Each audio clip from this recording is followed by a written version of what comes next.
kasiguran ni abot si Mayor.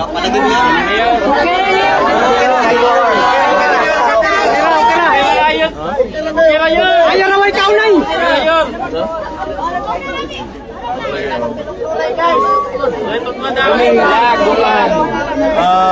Una, tanan ha.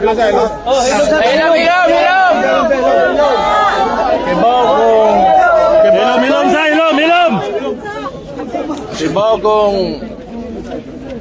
lain inyong gibate ron. Labaw pa. O kibaw kong suko mo, naguol mo. Pero ako di ko ganahan magtanaw ninyo nga magantos mo dire. Salamat kayo sa inyong ginapakita nga suporta sa labi na sa kuamahan. Pero og katong niagi pan tuig gihingnan nata mo nagdugay na ko panulti gyud na ginainitan gyud ang mga apelyido. Ako amahan, ang igsoon itungod na sa politika gyud. So naaman day kunoy unsa dire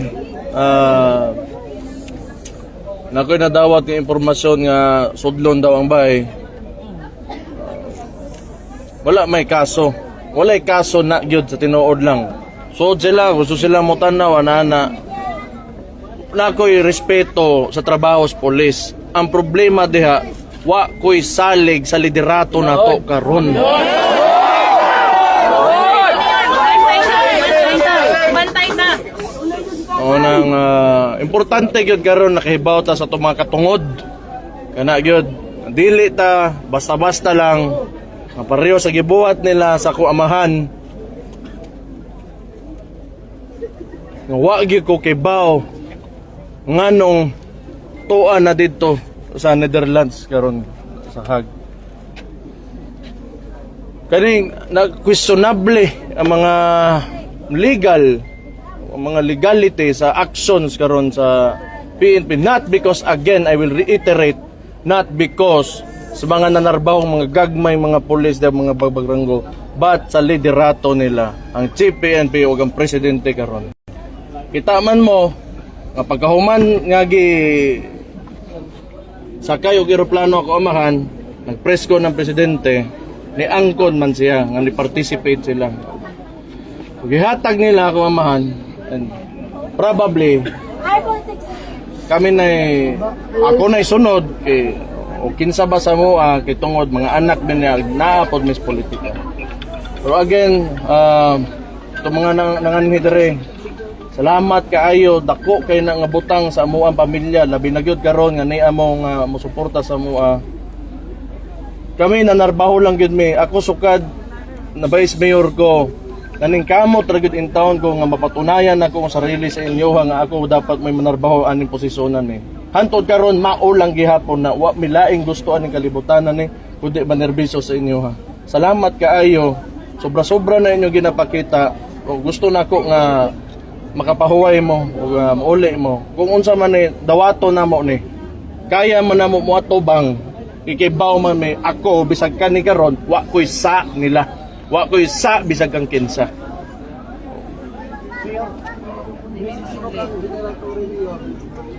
Salamat. Kuha na lang. Wala na ko ilaing komento. Salamat kayo sa media nga naadere mo. Ramang gihapon. Ay uban di mangyapon among gawas dito sa kuan. Taas. Mao na ako gasalig ko sa inyo ha mga tao gyud karon. Yes. Tinuod lang. Kaya mainstream media medyo wala na eh. Mabuhay mong tanan mga Dabawinyo.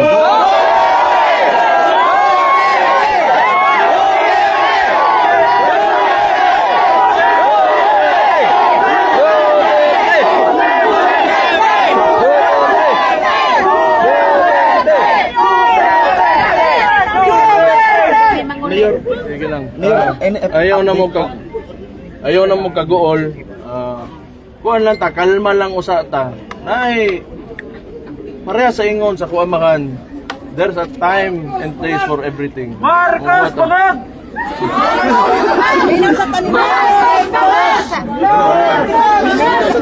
Marcos bisod. Ay kuan, dunay There's a time and place for everything. Ay, nagyapon. Una, kay bao, namagyapoy Ginoo gyud. Namagyapoy Ginoo. Naalay kanya-kanyang verso ni, siyempre, politika na ilahang side dito, ana. Pero, at the end of the day, kuha na... Pagia. Mayor, dito mayor. Pagia. Istoryahan ko sana kung mga abogado na... O, Tagaig lugar.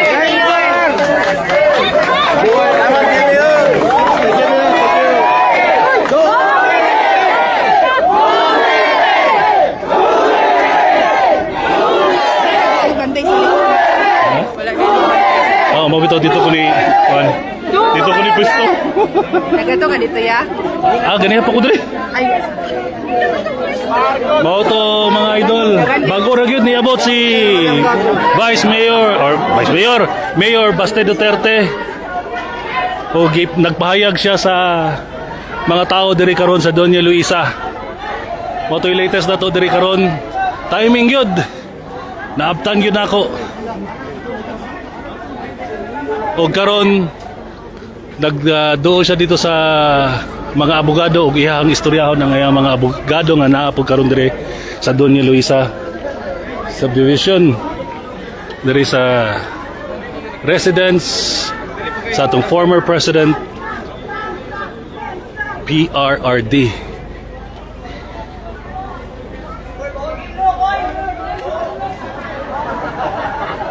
Once again, sa mga karon lang naka-join sa atong live, baguhay lang yun, nagpahayag si Mayor Baste sa mga tao nga nakakaroon diri sa Doña Luisa o karon na siya sa sulod aron istoryahon ang mga abogado nga present po diri karon sa Doña Luisa Village. Makot ang latest diri sa Doña Luisa. Para sa 93.9 IFM News Davao, RJ Tony Henry Orquiza. Unsa ba yan, sir?